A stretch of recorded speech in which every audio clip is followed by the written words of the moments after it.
Bienvenue sur le podcast des atypiques sensibles, un podcast dédié à tous ceux qui n'entrent dans aucune case. Je suis Nadège, coach de vie certifiée spécialisée dans l'accompagnement des atypiques sensibles. Mon objectif au travers de ce podcast est de te permettre de mieux te comprendre et d'oser te montrer tel que tu es. Ensemble, allons faire briller ton unicité. Ici, pas de blabla, mais du peps, de la joie, de la créativité et beaucoup de bienveillance. Si ce podcast te plaît, laisse 5 étoiles et un avis, ça lui permettra de voyager et d'agrandir la communauté des atypiques sensibles. Dans ce 16e épisode, on va aborder un sujet délicat mais hyper important pour toute personne qui cherche à se réaliser. On va parler auto-sabotage. L'auto-sabotage, il peut prendre plein de formes. La procrastination, la peur de réussir, la dévalorisation de soi. Et chez les atypiques sensibles, il peut avoir tendance à être encore plus présent et encore plus difficile à surmonter. C'est pour ça que j'ai eu envie d'y consacrer cet épisode. Au cours de cet épisode, on va aller explorer les différentes façons dont l'auto-sabotage peut se manifester chez les atypiques sensibles, les raisons sous-jacentes à ces comportements-là, mais aussi on va aller voir quelques outils, comme d'habitude j'aime bien, quelques pratiques qui peuvent aider à surmonter cette tendance à l'auto-sabotage et à vivre une vie plus épanouissante. Les atypiques sensibles sont souvent plus enclins à l'auto-sabotage que les personnes neurotypiques. Pourquoi ? Parce qu'ils ont une sensibilité émotionnelle accrue et que leur façon de penser est un petit peu, on pourrait dire, à côté de la norme, en parallèle de la norme sociale. Il y a quelques façons dont l'auto-sabotage peut se manifester qui ressortent très souvent au cours de mes séances. Alors déjà, il y a la procrastination. Les personnes atypiques sensibles peuvent avoir tendance à remettre les choses à plus tard parce qu'il y a ce côté perfectionnisme, parce qu'il y a cette peur de l'échec et ça peut entraîner des retards dans la réalisation des projets importants. Ça va renforcer le sentiment de frustration qui va renforcer le sentiment d'impuissance. Il va y avoir la peur de réussir aussi. On a toujours tendance à mettre en avant la peur de l'échec, mais la peur de réussir, elle est très présente, surtout chez certains atypiques sensibles qui peuvent avoir peur de réussir mais ils vont avoir peur que les attentes derrière soient encore plus élevées et que la pression de l'entourage, etc., à réussir soit encore plus élevée. Ça peut les amener à vraiment s'auto-saboter, saboter leur propre succès en ne prenant pas les mesures nécessaires pour atteindre leurs objectifs. La dévalorisation de soi aussi, elle est souvent présente tout simplement parce qu'on peut avoir tendance à se sous-estimer ou à se juger très sévèrement. Ça peut nous amener à penser qu'on ne mérite pas de réussir, ce qui peut nous pousser à nous saboter inconsciemment. Il va y avoir aussi une fâcheuse tendance à se comparer de façon excessive. Les personnes atypiques sensibles peuvent avoir tendance à se comparer constamment aux autres. Et ça va entraîner un sentiment d'insécurité et un sentiment de doute qui va, là encore, amener à se saboter en pensant qu'on ne peut pas rivaliser avec les autres. Oh non, mais vu ce qu'il a fait, je suis incapable de faire ça, c'est pas possible, c'est pas pour moi, je suis trop nulle pour réussir et compagnie.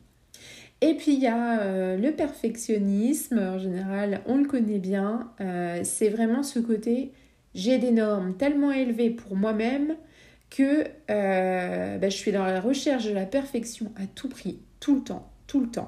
Et ça nous amène forcément à nous saboter parce qu'on n'est jamais satisfait de ce qu'on fait. On est toujours en train de voir ce qu'on aurait pu faire de mieux, ce qui aurait été judicieux à la place d'eux, et en fait on ne va pas se féliciter. Ces différents comportements-là, ils peuvent être difficiles à surmonter, mais déjà en prenant conscience qu'on est plus sur un axe ou sur un autre, qu'on est plus sur l'un des 5 points particulièrement, mais on va pouvoir élaborer des stratégies pour faire face à tout ça et sortir de notre cercle vicieux de pensées et de comportements négatifs. Il y a des raisons à ça, on n'est pas dans l'auto-sabotage pour rien du tout. Les raisons, ça peut être déjà la sensibilité émotionnelle. Quand on est plus sensible aux émotions, on est aussi plus sensible aux opinions des autres et aux influences environnementales. Et cette sensibilité, elle peut amener à douter de nos capacités et amener à se saboter pour éviter cette peur d'être jugé ou rejeté. Il y a les expériences passées aussi. Quand on est atypique sensible, on peut avoir vécu des expériences traumatisantes, des échecs qui ont affecté notre confiance en nous-mêmes et notre estime de nous-mêmes. Ces expériences-là, elles peuvent créer des croyances limitantes qui nous amènent à nous saboter inconsciemment. Après, il y a aussi les normes sociales. Il faut bien savoir que quand on est atypique sensible, on a du mal à rentrer dans les cases, on a du mal à se conformer aux normes sociales et à se sentir accepté par les autres. Ça peut nous amener à nous saboter en pensant qu'on ne peut pas réussir dans un monde qui ne valorise pas la différence.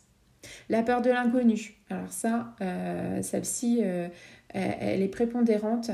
Avoir peur de l'inconnu, c'est aussi avoir peur de sortir de notre zone de confort. Comme on a plein d'infos qui nous arrivent, mais on a aussi plein de peurs qui nous arrivent. Donc ça peut nous amener à nous saboter parce qu'on va éviter les opportunités de croissance et de développement. On ne va pas aller vers la nouveauté, on ne va pas s'ouvrir de portes. Et puis il y a un autre truc, il y a les troubles de l'humeur.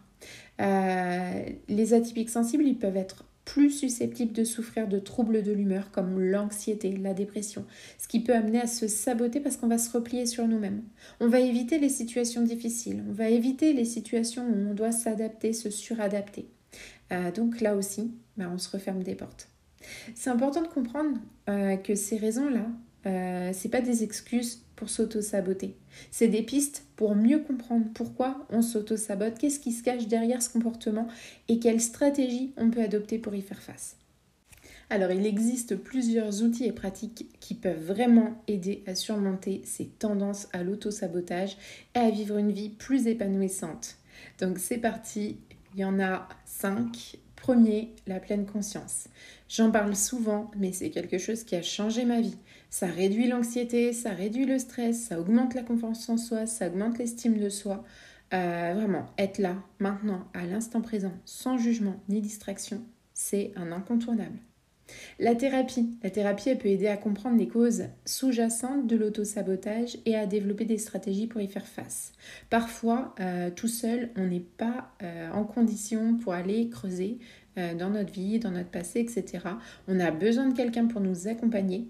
Donc, il y a les TCC, les thérapies cognitives et comportementales qui sont top pour ça, pour aller identifier et modifier les pensées et les comportements qui contribuent à l'auto-sabotage. Ça peut être une piste qui est très intéressante à aller explorer. L'autocompassion, ça c'est pareil. L'autocompassion, c'est quelque chose qui consiste à se traiter soi-même avec toute la gentillesse, la compréhension et le soutien qu'on donnerait à son meilleur ami ou à sa meilleure amie. Ça va vraiment aider à réduire la critique, la critique intérieure, là, cette petite voix qui vient nous dire sans arrêt t'es pas assez bien, tu fais pas les choses assez bien, ce que tu fais c'est nul. Là, on lui dit stop, ça va augmenter l'estime de nous-mêmes d'aller dire stop à cette petite voix à l'intérieur. Donc l'autocompassion, c'est une piste aussi qui est très très intéressante à aller explorer. L'action positive. Alors l'action positive, c'est quoi? C'est faire des choses qui donnent un sens à notre vie et qui nous apportent de la satisfaction. Moi, je dis toujours qu'il faut se programmer au moins une activité dans la journée qui fasse sens pour nous et qui nous fasse plaisir. Vraiment, se réserver même ne serait-ce que 5 à 10 minutes pour faire un truc qui nous fait plaisir et qui fait sens pour nous. Et on le voit, mais ça change tout.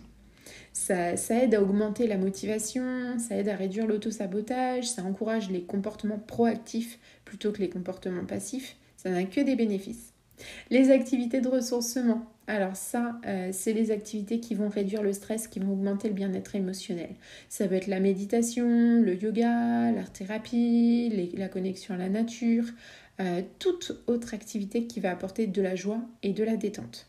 Ces outils et ces pratiques, ça peut aider à surmonter des tendances à l'auto-sabotage, mais aussi à améliorer la vie des atypiques sensibles qui sont déjà dans l'auto-sabotage. Par contre, il est important de se rappeler que chacun de nous est unique et qu'une stratégie comme pour moi la thérapie et la pleine conscience qui ont fonctionné, mais du tonnerre, mais peut-être que ça ne va pas être celles-ci qui vont être OK pour toi.